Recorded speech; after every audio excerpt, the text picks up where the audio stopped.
الحمد لله رب العالمين والصلاة والسلام على سيد الأنبياء والمرسلين أما بعد فأعوذ بالله من الشيطان الرجيم بسم الله الرحمن الرحيم ولا تهنوا ولا تحزنوا وأنتم الأعلون إن كنتم مؤمنين آمنت بالله صدق الله مولانا العظيم وبلغنا رسوله النبي الكريم الأمين ونحن على ذلك لمن الشاهدين والشاكرين والحمد لله رب العالمين. قال الله تبارك وتعالى في شأن حبيبه مخبرا وآمرا إن الله وملائكته يصلون على النبي یا ایھا الذین آمنوا صلوا علیہ وسلموا تسلیما. بلند آواز سے میرے ساتھ مل کے پڑھ لیجئے الصلاۃ والسلام علیک یا رسول اللہ، الصلاۃ والسلام علیک یا حبیب اللہ، الصلاۃ والسلام علیک یا نبی اللہ وعلی آلک واصحابک یا نور اللہ. حمد و صلوات کے بعد معزز و محتشم سامعین ذی وقار، السلام علیکم ورحمۃ اللہ وبرکاتہ. آپ کے سامنے قرآن مجید فرقان حمید کی آیت مقدسہ تلاوت کی، اس کا ایک حصہ تلاوت کیا. اور رب ذوالجلال نے ارشاد فرمایا لا تہنوا ولا تحزنوا وانتم الاعلى. میرے رب نے ارشاد فرمایا، ہم سب سے مخاطب ہو کر فرمایا، پوری انسانیت سے، پورے مسلمانوں کی ساری قوم سے مخاطب ہو کر میرے رب نے ارشاد فرمایا لا تہنوا ولا تحزنوا، تم سست مت پڑ جانا اور تم گھبرا نہ جانا، خوف زدہ نہ ہو جانا، پریشان نہ ہو جانا. اگر کبھی انڈیا تم پر حملہ کرنے کی باتیں کرے تو پریشان نہ ہونا. اگر کبھی تمہیں امریکہ اپنے اسلحے سے ڈرانے کی کوشش کرے تو پریشان نہ ہونا، سست مت پڑ جانا. وَأَنْتُمُ الْأَعْلَوْنَ إِن كُنْتُم مُؤْمِنِينَ. ہاں، اگر تم مومن رہے تو غلبہ اللہ تمہیں ہی دے گا، غلبہ تمہارا ہی مقدر ہوگا، اللہ فتح تمہیں ہی عطا فرمائے گا، مگر شرط یہ ہے کہ تم مومن رہنا، شرط یہ ہے کہ تم مومن رہنا. آج ہمارے پڑوس میں ایک جو ملک رہتا ہے جس کا نام ہندوستان ہے، انڈیا جسے کہا جاتا ہے، آج وہ مسلمانوں کو دھمکیاں دے رہا ہے، مسلمانوں پر حملہ کرنے کی باتیں کر رہا ہے. اور ہم جو مسلمان ہیں ہماری وہ تاریخ سے واقف شاید نہیں ہے. ہماری تاریخ کیا ہے؟ مسلمانوں، ہمارا تو بچہ بچہ مجاہد ہے، ہمارا تو علی اصغر بھی گردن کٹوا کر، ہمارا تو علی اصغر 6 مہینے کا بچہ بھی گردن کٹوا کے کربلا میں شہادت پا جایا کرتا ہے. ہم تو وہ لوگ ہیں کہ ہمارا بچہ بچہ مجاہد ہے، ہم تو وہ لوگ ہیں کہ دشت تو دشت ہے، دریا بھی نہ چھوڑے ہم نے، بحر ظلمات میں دوڑا دیے گھوڑے ہم نے. ہمارے سامنے تو سمندر بھی نہیں روک سکتے ہیں، ہمارے سامنے تو دشت ہوں، صحرا ہوں، ہم تو ہر چیز کو کراس کرتے ہوئے دشمن کے سینے تک پہنچ جایا کرتے ہیں. ہم تو وہ لوگ ہیں. ہماری تاریخ نہیں پڑھی انڈیا تم نے، اے ہندوستان والوں. اور ہندوستان والے خود یہ چیز قبول کرتے ہیں، ایکسیپٹ کرتے ہیں. اور حقیقت بھی یہی ہے، حقیقت بھی یہی ہے. ایک گائے کا پیشاب پینے والا کیا جنگ لڑے گا؟ گائے کا پیشاب پینے والا چسکیاں لے لے کر، گائے کا پیشاب پینے والا ناپاک انسان وہ کسی پاک لوگ کے سامنے کیسے کھڑا ہو سکتا ہے؟ جس کے سینے میں لا الہ الا اللہ محمد الرسول اللہ کی پاور ہو، اس کے سامنے وہ کیسے کھڑا ہو سکتا ہے؟ جو نعرہ تکبیر اللہ اکبر کے نعرے بلند کر کے جا رہے ہوں، ان کے سامنے وہ کیسے کھڑے ہو سکتے ہیں؟ لہٰذا میرے بھائیوں، پریشان ہونے کی ضرورت نہیں ہے، اور یہ اعلان میرے رب نے فرمایا ہے، لا تہنوا، شرطیں رکھی ہیں میرے رب نے، ہاں شرطیں رکھی ہیں کچھ، سست نہ پڑ جانا، سست نہ پڑ جانا، وَأَعِدُّوا لَهُم مَّا اسْتَطَعْتُم مِّن قُوَّةٍ وَمِن رِّبَاطِ الْخَيْلِ، ہاں جتنی پاور جمع کر سکتے ہو، جتنی قوت اکٹھی کر سکتے ہو، جتنی طاقت اور پاور کو اکٹھا کر سکتے ہو، وہ بنا کے رکھو، سنبھال کے رکھو، اور جب دشمن اٹیک کرنے کی بات کرے تو پھر کیا ہوگا؟ یہ جو وطن ہے نا، ہمارا وطن پاکستان، اس کی حفاظت ہم پر فرض ہے، اس کی محبت ہم پر فرض ہے۔ حب الوطن من الایمان، میرے نبی صلی اللہ تعالی علیہ وسلم نے ارشاد فرمایا وطن کی محبت ایمان کا حصہ ہے، وطن سے محبت کرنا ایمان کا حصہ ہے۔ آج لوگوں کے پاس جو کیفیت میں دیکھ رہا ہوں معاشرے میں، جو کیفیت میں سن رہا ہوں، ہمارا تو بچہ بچہ جذبے سے سرشار ہے، ہمارا ہر نوجوان جذبات سے بھرا ہوا ہے، اور ہمارا ہر بندہ سپاہی بننے کے لیے تیار ہے، اور اگر وقت آن پڑا اور ضرورت آن پڑی تو یاد رکھیے گا، جس طرح ہمارے فوجی سی سپلائی ہوئی دیوار ہوں گے، اسی طرح ہمارے اہل سنت کے عوام، ہمارے بچے بوڑھے نوجوان سارے وہاں بارڈر پر انشاءاللہ اپنی جانوں کے نذرانے پیش کریں گے، یہ یاد رکھیے گا۔ پہلی بات تو حقیقت یہ ہے کہ یہ بزدل قوم ہے، ہندو جو ہے یہ بزدل قوم ہے، ان کے پاس اتنی پاور ہی نہیں ہے کہ کسی کی آنکھوں میں آنکھیں ڈال کے بات کی جا سکے، اور وہ نتیجہ ہمارے سامنے کہ ایک یا دو جہاز جب ان کے ہمارے ملک میں آئے تو ان کا حشر کیا ہوا، ان کا حشر کیا ہوا، ان کے پائلٹ گرفتار ہو چکے ہیں، ان کا سارا۔ لیکن کہنے کی جو سوچنے کی سمجھنے کی بات ہے میرے بھائی، اللہ تبارک و تعالی نے جو ہمیں احکام دیے ہیں نا، ہم نے ان کو فراموش کیا ہوا ہے، ہم نے فراموش کیا ہوا ہے۔ آج تک کشمیر آزاد نہیں ہو سکا، کیوں نہیں ہوا؟ ہمارے مسلمان بچوں پر ظلم و تشدد کی انتہا کی جاتی ہے کشمیر میں، ہماری بچیوں کی ناموسوں کے ساتھ کھلواڑ کیا جاتا ہے کشمیر میں، ہمارے لوگوں کو جبرن ظلمن قید میں رکھا جاتا ہے، گھروں کو آگ لگا دی جاتی ہے، پورے خاندانوں کو کاٹ کے رکھ دیا جاتا ہے، مگر مسلمانوں کے کانوں پر جو نہیں رینگتی ہے۔ حالانکہ ہم لوگ وہ ہیں جن کی جو ڈیفینیشن کی ہے اسلام نے، میرے نبی صلی اللہ تعالی علیہ وسلم نے مومن کی جو مثال دی ہے، مسلم کی جو کیفیت بیان کی ہے، تعریف بیان کی ہے، وہ کیا فرمائی ہے؟ المؤمن للمؤمن کالبنیان، المؤمن للمؤمن کالبنیان یشد بعضہ بعضا، مومن کی مثال یہ ہے کہ یہ ایک دوسرے کے لیے ایک دیوار کی مانند ہوتے ہیں، یہ ایک دوسرے سے جڑے ہوئے ہوتے ہیں، یہ ایک دوسرے کا سہارا ہوتے ہیں۔ ایک مسلمان کو کہیں کانٹا چبھے تو دوسرے کو اس کا درد محسوس ہوتا ہے۔ کیا ہوا؟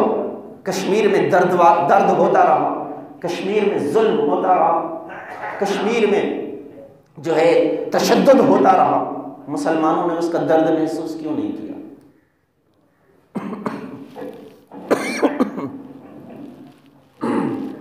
مسلمانوں نے اس کا درد محسوس کیوں نہیں کیا؟ میں آپ کو آج تھوڑی سی ڈیپلی گہرائی میں یہ بات بتانا چاہ رہا ہوں کہ آج ہندوستان کی یہ جرت کیسے ہو گئی ہے کہ وہ پاکستان جیسے ایٹمی اثاثہ جات رکھنے والے ملک کو یہ دھمکی دے رہا ہے کہ میں تم پر اٹیک کر دوں گا، حملہ کر دوں گا۔ وجہ اس کی یہ ہے کہ ہم نے خاموشی اختیار کیے رکھی ہے، ہم نے کیا کیا ہے؟ بزدلی اختیار کیے رکھی ہے، ہم نے سستی کا مظاہرہ کیا ہے، ہمارے حکمرانوں نے سستی کا مظاہرہ کیا ہے، اور عمران خان ہمارے حکمران ہیں، ہمارے وزیر اعظم ہیں۔ میں آپ سے مخاطب ہو کر میں آپ کو ایک پیغام دینا چاہتا ہوں، عمران، آپ ایک مسلمان حکومت کے سربراہ ہیں، آپ ایک مسلمان ملک کے حاکم ہیں، آپ کے لہجوں میں آپ کے لہجوں میں گراوٹ نہیں ہونی چاہیے، آپ کے لہجے میں ایک تنتنا ہونا چاہیے، آپ کے الفاظ میں ایک پاور ہونی چاہیے، جو مسلمانوں کی پاور، جو ان کا تنتنا، جو ان کا وتیرہ ہوا کرتا ہے، جو ان کا طریقہ ہوا کرتا ہے، اس طریقے کے مطابق تمہیں بات کرنی چاہیے دشمن سے۔ اور یاد رکھیے، اسلام نے جو طریقہ دیا ہے وہ پہلی شرط یہی رکھی ہے، پہلی شرط یہی رکھی ہے کہ تم ایمان والے رہنا، غلبہ تمہیں ہی ملے گا، ایمان والے تم رہنا، فتح اللہ تمہارے قدموں میں ڈالے گا، کامیابیاں تمہیں عطا فرمائے گا، مگر شرط کیا ہے؟ ایمان والے رہنا۔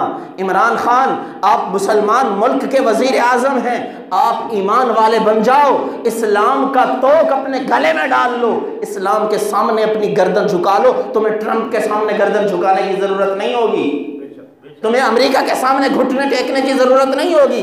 رات میں سن رہا تھا انڈیا کی جتنے بھی چینلز ہیں، جب انہوں نے کہا کہ ہم انڈیا کا پائلٹ جو ہے وہ چھوڑ رہے ہیں، اس کو ہم آزاد کر رہے ہیں، انڈیا کو واپس کر رہے ہیں، تو انڈیا کے سارے چینلز پہ لوگ باتیں کر رہے تھے، ان کے اینکر پرسن بھی باتیں کر رہے تھے، ان کے جتنے بھی نیوز چینل ہیں سب پہ یہی باتیں ہو رہی تھی کہ جی پاکستان نے گھٹنے ٹیک دیے ہیں، پاکستان نے شکست تسلیم کر لی ہے، پاکستان نے اپنے آپ کو گرا دیا ہے انڈیا کے سامنے۔ لیکن یاد رکھو میرے بھائی، پاکستان ایک اسلامی ملک ہے، پاکستان ایک اسلامی ملک ہے، اور اسلامی ملک کا جو سربراہ ہونا چاہیے نا، وہ اسلام کے پیرائے میں ڈھلا ہوا ہونا چاہیے۔ اسلام کا جو سربراہ ہو تو وہ اس کا انداز بیاں کیسا ہونا چاہیے؟ اس کا انداز بیاں اپنے مال و اسباب پہ نہیں رکھتا، وہ توقعات، اپنے اسلحے پہ بھروسہ نہیں ہوتا ان کو۔ مسلمان تو، ہماری تو تاریخ یہ ہے، ہم تو 313 والے ہیں نا، ہم 313 والے ہیں کہ ہمارے 313 بھی تھے تو اٹھ کر کے چلے گئے تھے، ان کے پاس تلواریں بھی نہیں تھیں، ان کے پاس نیزے بھی نہیں تھے، ان کے پاس اسلحہ بھی پورا نہ تھا، ان کے پاس سواریاں بھی پوری نہیں تھیں، مگر کسی ایک نے بھی یہ نہیں کہا تھا کہ ہم جا کے کیسے لڑیں گے، ہمارے پاس تو اسلحہ بھی نہیں ہے، ہم 1000 کا مقابلہ 313 کیسے کریں گے، کبھی نہیں کہا تھا۔ بلکہ یہاں تک کہ میرے نبی صلی اللہ علیہ وسلم نے جب ان صحابہ سے پوچھا ہے، میرے صحابہ مقابلے میں وہ دشمن آ گیا ہے، ابھی بھی وقت ہے، کیا کہتے ہو، واپس چلے جائیں یا آگے جائیں، واپس چلے جائیں یا آگے جائیں؟ تو صحابہ کرام جو مدنی صحابہ تھے، جو انصاری صحابہ تھے، انہوں نے جو باتیں کی وہ سمجھنے کی ہیں۔ انہوں نے کہا حضور آپ تو یہ 1000 کے سامنے ہمیں کھڑے ہونے کی بات کرتے ہیں، آپ اگر ہمیں سمندر میں کود جانے کا حکم دیں گے ہم وہاں بھی کود جائیں گے، ہم پیچھے ہٹنے والی قوم نہیں ہے۔ اور یاد رکھو یہ جو موت ہے نا، موت، انڈیا والوں سن لو، موت ہمارے لیے اللہ کا تحفہ ہے، موت شہادت ہمارے لیے جنت کا راستہ ہے، شہادت تو ہمارے لیے انعام ہے، اس کے لیے تو ہم ترستے ہیں، اس سے نہ ڈراؤ، یہ موت سے ڈرنے والے تم لوگ ہو، گائے کا پیشاب پینے والے، ایک پتھر کے بتوں کو سجدہ کرنے والے، پتھروں کے سامنے سجدے کرنے والے، جن کو نہ جنت کا پتہ، نہ دوزخ کا پتہ، نہ اللہ کا پتہ، کسی چیز کا تو تمہارے پاس یقین ہے نہیں، تم کیا ہمارے سامنے کھڑے ہو کر ہمیں گیدڑ بھبکیوں سے ڈراتے ہو؟ اور یاد رکھو جس دل کے اندر ایمان ہوتا ہے اس کے اندر اللہ کا ڈر ہوتا ہے، اور جس دل کے اندر اللہ کا ڈر آ جاتا ہے پھر کائنات کی کوئی چیز اسے ڈرا نہیں سکتی، پھر کائنات کی کوئی چیز اسے ڈرا نہیں سکتی ہے، اسے دھمکا نہیں سکتی ہے۔ یہی وجہ ہے کہ وہ 313 ہوں یا اس کے بعد یہ پاکستان کے اندر جو بھی اس میں 65 میں جنگ ہوئی، 71 میں ہوئی، یہ جو بھی معاملات ہوتے رہے ہیں، ان میں انڈیا اس چیز کو سمجھ چکا ہے کہ یہ مسلمان قوم وہ ہے جو ٹینکوں کے نیچے بھی چلی جاتی ہے، بم باندھ کر ٹینکوں کے نیچے بھی لیٹ جانے والی قوم ہے، اس سے لڑنا آسان نہیں ہے، اس لیے وہ دھمکیاں دے رہا ہے۔ عمران خان صاحب آپ ان کی دھمکیوں میں نہ آئیے، گھٹنے نہ ٹیکیے، اگر وقت پڑا، ضرورت پڑی تو ہمارا بچہ جان دینے کے لیے تیار ہے، ہمارے بوڑھے بچے مجاہد بن کر آپ کی صفوں میں کھڑے ہو کر لڑنے کو تیار ہیں، مگر آپ گھٹنے نہ ٹیکیے، اسلام کو سربلندی عطا کیجیے، اسلام کی پیٹھ نہ لگوائیے، آپ پیچھے نہ ہٹیے۔ ہاں ایک بات حقیقت ہے، ایک بات حقیقت ہے کہ دشمن بزدل بھی ہے، مکار بھی ہے، دشمن بزدل بھی ہے، مکار بھی ہے۔ ہم اس بات پہ نہیں ہیں کہ ہم جو ہے اس پر ان کے گھر جا کے حملہ کریں، ہم کسی کے گھر جا کے حملہ کرنے والے نہیں ہیں، ہم اپنے گھر میں بیٹھ امن تباہ کرنے والے نہیں ہیں، ہم پرامن قوم ہیں، مسلمان پرامن قوم ہیں، اور امن کا ہی پیغام ہم دیتے ہیں۔ اب یہ جو ان کے پائلٹ ان کا پکڑا گیا ہے، اس کے ساتھ ہماری قوم نے کتنا اچھا سلوک کیا ہے، کتنا سونا سلوک کیا ہے۔ یہ ایک عظیم قوم ہی کسی کے ساتھ ایسا سلوک کر سکتی ہے، ورنہ تو اس کے پرخچے اڑ جاتے، اس کی تو بوٹیاں نہیں ملنی تھی۔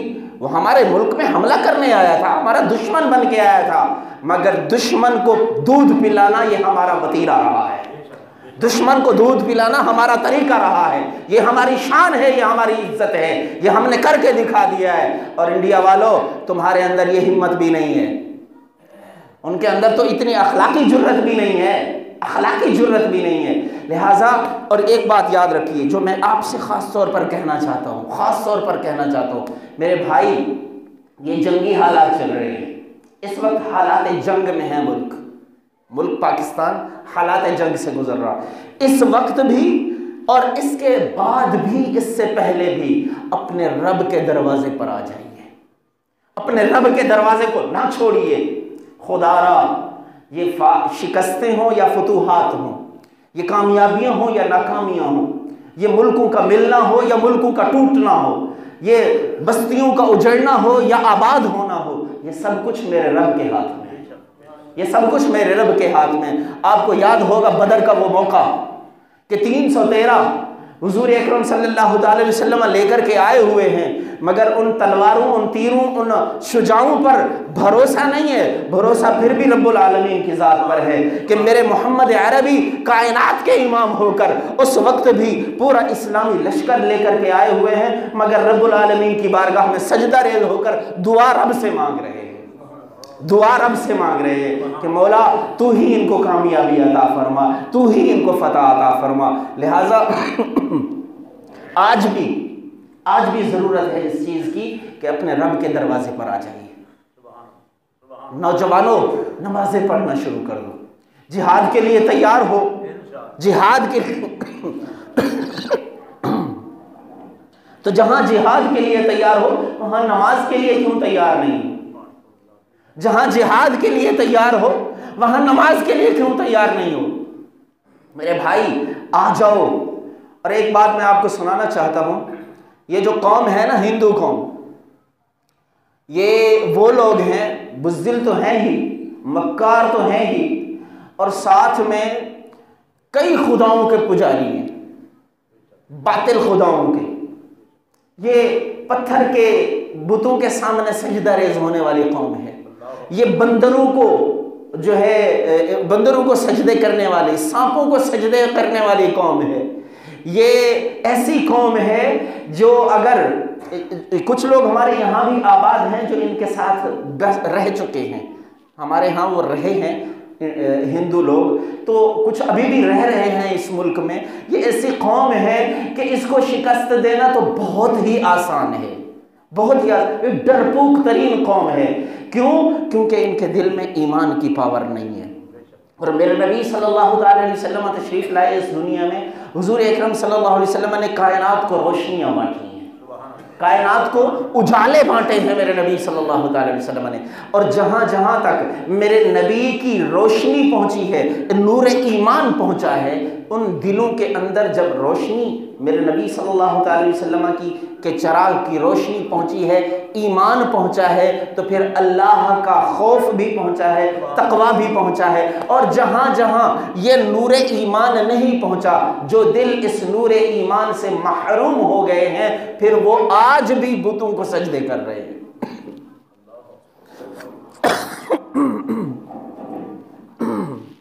درود شریف پڑھ لیجیے۔ آج بھی وہ سجدے کر رہے ہیں۔ ہجرت کے سے کچھ عرصہ پہلے میرے نبی صلی اللہ علیہ وسلم کی مدینے تشریف آوری سے کچھ عرصہ پہلے کچھ صحابہ کرام میرے نبی نے پہلے بھیج دیے تھے کہ مدینے میں جائیں اور لوگوں کو اسلام کی دعوت دیں۔ تو اسلام کی دعوت دی جا رہی تھی۔ مکے کے اندر بھی اس وقت بتوں کے پجاری موجود تھے، مدینے کے اندر بھی کچھ لوگ تھے جو بتوں کی پوجا کرنے والے تھے۔ ایک شخص تھے وہاں، نوجوان جتنے بھی تھے نا، یاد رکھیں نوجوانوں، یہ اسلام جب آیا نا تو اس کی طرف نوجوان سب سے پہلے مائل ہوئے۔ مدینے کے اندر جب اسلام کی دعوت دی گئی تو سارے نوجوان آہستہ آہستہ ایک ایک دو دو کر کے سارے اسلام میں آ گئے۔ ایک صحابی رسول ہیں، ان کا نام ہے معاذ بن عمرو۔ معاذ بن عمرو یہ جب اسلام لائے تو ان کے ایک بوڑھے والد تھے، بوڑھے باپ تھے ان کے، عمرو بن جموح ان کا نام ہے، عمرو بن جموح۔ وہ اسلام نہیں لائے تو معاذ بن عمرو جو تھے بڑی کوشش کرتے رہے، ابا جی ایسا کر لیں، یوں کر لیں، لیکن انہوں نے کہا نہیں، میں اپنا پرانا دین نہیں چھوڑوں گا، میں اپنے بتوں کی پوجا نہیں چھوڑوں گا۔ وہ ایک لکڑی کا بت انہوں نے رکھا ہوا تھا اپنے گھر میں، ایک لکڑی کا بت رکھا ہوا تھا، اس کی پوجا پاٹ کرتے تھے۔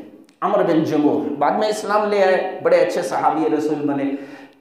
تو عمرو بن جموح کے جو بیٹے ہیں معاذ بن عمرو، ان کے ایک دوست تھے، ان کا نام بھی آپ نے سنا، معاذ بن جبل، یہ صحابی رسول ہے۔ یہ دونوں دوست جو ہے بڑی کوشش کرتے رہے ان کو اسلام کی طرف راغب کرنے کی، نہیں آ رہے تھے۔ تو انہوں نے کیا کیا، جس بت کی یہ پوجا کرتے تھے رات کو اس کو اٹھایا، رات کے اندھیرے میں اس بت کو اٹھایا اور جا کے گندگی کے ڈھیر میں ڈال دیا، گندے نالے میں جا کے ڈال دیا، تاکہ یہ جب صبح ڈھونڈتے ڈھونڈتے اپنے بت کے پاس پہنچیں تو ان کو پتہ چلے کہ یار یہ تو ایک بت ہے لکڑی کا، کچھ بھی نہیں کر سکتا، خدا ایسے تھوڑی ہوتے ہیں۔ تو ان کے دل میں اسلام کی محبت آئے گی، اس کو چھوڑ دیں گے۔ انہوں نے جا کے گندے ڈھیر میں ڈال دیا، گندگی کے ڈھیر میں۔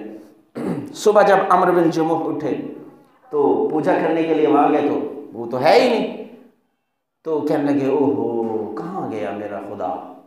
تو ڈھونڈتے ڈھونڈتے وہ گندگی کے ڈھیر میں جب پہنچے تو دیکھا، اور پھر بھی وہ اندر سے باتیں جو نکلیں، جو انہوں نے کہا اوہو میرے خدا کے ساتھ یہ حال کس نے کر دیا، تو جو یوں بڑی عجیب و غریب باتیں کی، نہلایا دھلایا صاف کیا، واپس لا کے رکھ دیا، پھر پوجا پاٹ شروع کر دی۔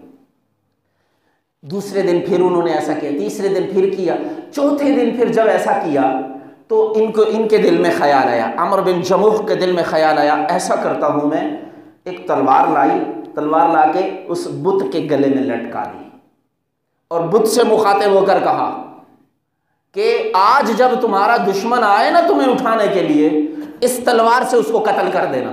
کس کو کہہ رہے؟ بت کو، لکڑی کے بت کو کہہ رہے۔ آج جب تمہارا دشمن تمہیں اٹھانے آئے نا تو اس تلوار سے اس کا گردن اس کی کاٹ دینا، اس کا سر قلم کر دینا۔ اور کھڑا کر کے چلے گئے۔ پیچھے سے حضرت معاذ بن جبل اور معاذ بن عمرو آئے، انہوں نے اٹھایا اور ایک کتے کی رسی اس کے گلے میں باندھی اور اس کو اسی گڑھے میں ڈال دیا، تلوار ہٹا لی۔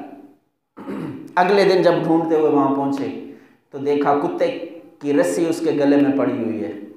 تو اس کے جیسے ہی دیکھا تو یہ جملے بولے، کہا اگر تو سچا خدا ہوتا تو آج تیرے گلے میں کتے کی رسی نہ بندھی ہوتی۔ میں غلط تھا جو تجھے سچا خدا سمجھتا تھا، میں تجھ سے برات کا اظہار کرتا ہوں۔ اور پھر وہیں کھڑے ہو کر کہا لا الہ الا اللہ محمد رسول اللہ۔